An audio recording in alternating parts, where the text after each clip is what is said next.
نبی کریم صلی اللہ علیہ وسلم فرماتے ہیں جب بندہ 60 برس کا ہو جائے اور پھر بھی گناہ نہ چھوڑے تو شیطان اس کے منہ پر ہاتھ پھیر کر کہتا ہے یہ وہ چہرہ ہے جو اب کبھی فلاح نہیں پا سکتا، یعنی اب یہ توبہ کی طرف نہیں آ سکتا۔ ناراض مت ہوئیے گا، میرے آقا نے فرمایا داڑیاں بڑھاؤ، مونچھیں چھوٹی کرو اور یہودیوں کی سی صورت مت بنو۔ میں نہیں کہتا ہوں، آپ کے نبی فرماتے ہیں، اور ہمارے بہت سے گھر کے بڑے 50 سال 60 سال کے ہونے کے باوجود داڑھی رکھنے کے لیے تیار نہیں، روزانہ داڑیاں چھیل چھیل کر واجب ترک کر کے گناہ مکروہ تحریمی گناہ کر کے اس کو نالیوں کے اندر بہا رہے ہیں، پرواہ ہی نہیں۔ 60 سال کے ہو گئے، حج بھی کر کے آ گئے حضرت، اور بہو اور بیٹیوں کے ساتھ آئٹم سانگ دے رہے ہیں پاؤں ہلاتے ہوئے۔ شرم تو نہیں آتی ہوگی؟ یہ گندے گندے ناچ دیکھ رہے ہیں آپ بیٹیوں کے ساتھ بیٹھ کر، اپنی بیویوں کے ساتھ بیٹھ کر، اپنی بہوؤں کے ساتھ بیٹھ کر، نام کے ساتھ حاجی لکھا ہوا ہے۔ مسجد میں جاتے ہیں تو پہلی صف میں جگہ چاہیے حاجی صاحب کو، وہاں بیٹھ کے ہونٹ ہلاتے رہتے ہیں، بہت ذکر الہی کر رہے ہوں، وہاں پہ ہر ایک حاجی صاحب تعظیم کر رہے ہیں۔ حاجی صاحب گھر میں کیا کر رہے ہیں؟ تو حاجی صاحب لوگوں سے باہر اگر آپ نے پردہ قائم کر بھی لیا، ہماری تو دعا یہی اللہ آپ کا پردہ قائم ہی رکھے، لیکن میدان معاشر میں اللہ تبارک و تعالیٰ سامنے کھڑا کر کے حساب لے گا، پھر کیسے حساب دو گے؟ تو جو گناہوں پہ دلیر رہے، اگر اللہ ناراض ہو تو بہت سخت موت آتی ہے، بری موت۔ اور پھر قبر میں، قبر جہنم کے، حضرت عثمان غنی رضی اللہ تعالیٰ عنہ جب قبرستان جاتے اتنا روتے کہ آپ کے آنسوں سے ریشے مبارک تر ہو جاتے اور آنسو ٹپکتے تھے۔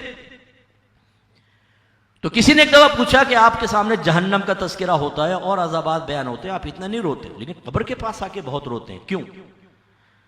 فرمایا میرے سرکار صلی اللہ علیہ وسلم نے ارشاد فرمایا کہ یہ قبر تمہاری آخرت کی پہلی منزل ہے، جو یہاں سے کامیاب ہو گیا وہ آگے کامیاب رہے گا، اور جو یہاں پھنس گیا وہ آگے پھنس گیا۔ یہ کون ہیں؟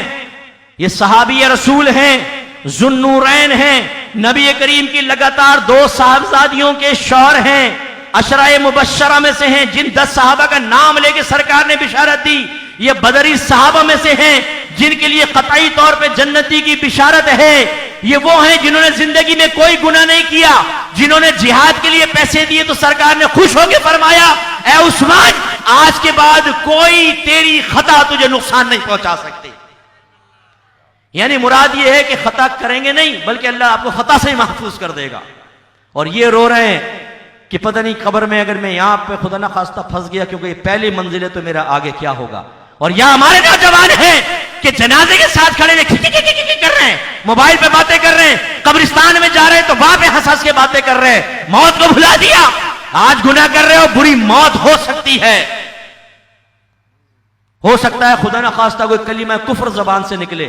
جس قسم کے ہم نے دوست اور رشتہ دار پالے ہوئے ہیں، اسکول کالج یونیورسٹی میں جو گیدرنگ ہماری ہے وہاں دین کا مذاق اڑایا جاتا ہے، داڑیوں کا مذاق اڑایا جاتا ہے، مولویوں کا مذاق اڑایا جاتا ہے، شریعت کے خلاف بات کی جاتی ہے۔ اور چونکہ آپ کے پاس بنیادی علوم دینیہ نہیں ہے تو یہ ہو سکتا ہے کہ آپ کا ایمان ضائع ہو اور دوبارہ تجدید ایمان کی توفیق ہی نہ ملے، اور جب نہیں ملے گی آپ کافر مر جائیں گے، اللہ نہ کرے۔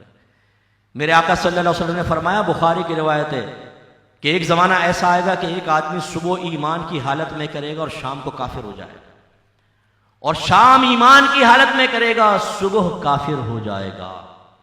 یعنی اس کے عقیدے میں اتنا بگاڑ پیدا ہو جائے گا کہ ایمان سے گیا۔ تو لہٰذا میرے نوجوانوں ذرا غور کرو کہ ہم جب قبر میں جائیں گے تو کیا ہوگا۔ آپ کے نبی نے واضح فرمایا قبر یا تو جنت کے باغوں میں سے ایک باغ ہے یا دوزخ کے گڑھوں میں سے گڑھا ہے۔ ہاتھ مت اٹھائیے گا، میں آپ سے کویسچن کرتا ہوں، دل پہ ہاتھ رکھ کر دیانتداری سے خود کو جواب دیں، مجھے نہ دیں۔ ابھی آپ جو عمل کر رہے ہیں، آپ کی قبر جنت کے باغوں میں سے ایک باغ بنے گی یا جہنم کے گڑھوں میں سے گڑھا؟ میری جو بہنیں مجھے سن رہی ہیں وہ بھی ذرا غور کریں۔